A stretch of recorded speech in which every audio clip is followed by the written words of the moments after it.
నమస్కారం, welcome to Suman TV. నేను గీతాంజలి. ప్రస్తుతం మనతో పాటు అదృష్టార్ జ్యువెల్స్ అధినేత డాక్టర్ మహర్షి రమణ యోగిలాల్జీ గురువు గారు ఉన్నారు. వారితో మాట్లాడదాం. నమస్కారం గురువు గారు. అమ్మవారి ఉపాసకులు మీరు స్వయంగా. మిమ్మల్ని కలవడం సంతోషం అండి. అయితే ఎన్నో సందేహాలు చాలామంది మా ఇళ్లలో ఇన్ని సమస్యలు ఎదుర్కొంటున్నామండి అని చెప్తారు. అందులో ప్రధానంగా చెప్పేది కుటుంబ కలహాల గురించి. అంత బాగుండే వాళ్ళమండి, చాలా మంచి కుటుంబం మాది, కలిసి ఉండేవాళ్ళం, ఒకవేళ దూరంగా ఎవరైనా ఉన్న సందర్భాలు బట్టి కలిసేవాళ్ళం.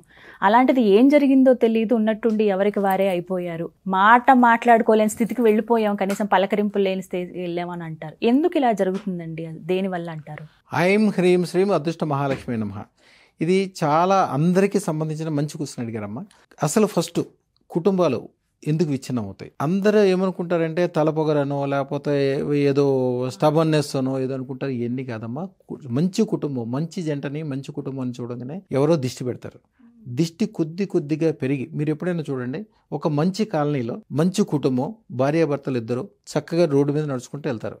మార్నింగ్ వాక్కి వెళ్ళేటప్పుడు బాగానే వెళ్తారు, తిరిగి వచ్చేటప్పుడు రోడ్డు మీద అందరూ ఉన్నారని కూడా చూసుకోకుండా ఇద్దరికిద్దరు వాళ్ళ స్థాయిని మర్చిపోయి అడ్డగోలుగా తిట్టుకుంటూ ఇంటికి వస్తారు. అంటే ఈ మధ్యలో ఎవరో ఒకళ్ళ దిష్టికలతో చూస్తారు, మంచి వాళ్ళు వెళ్తున్నారు, చక్కగా ఉన్నారు, అయిపోయి. అది అదృష్టరత్న చోట దిష్టి రాదు. దిష్టి ఎవరు పెడతారో వాళ్ళకే తగులుద్ది, కానీ వీళ్ళకి దగ్గర రాదు.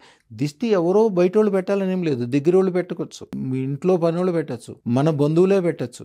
ప్రతిసారి ప్రతి వాళ్ళ మీద మంచి పాజిటివ్ ఉంటుందని లేదు. ఈ టైంలో మనుషులు కదమ్మా, మనుషులకు ప్రతిసారి ఏదో ఒకటి మంచి చెడ్డ ఉంటాయి.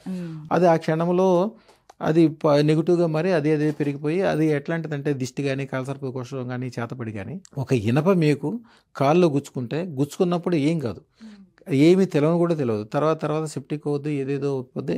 కుటుంబ కలహాలు విడిపోవటాలు కూడా అంతే. మేము ఎప్పుడు దాన్ని ఆ దృష్టితోటి చూస్తాం.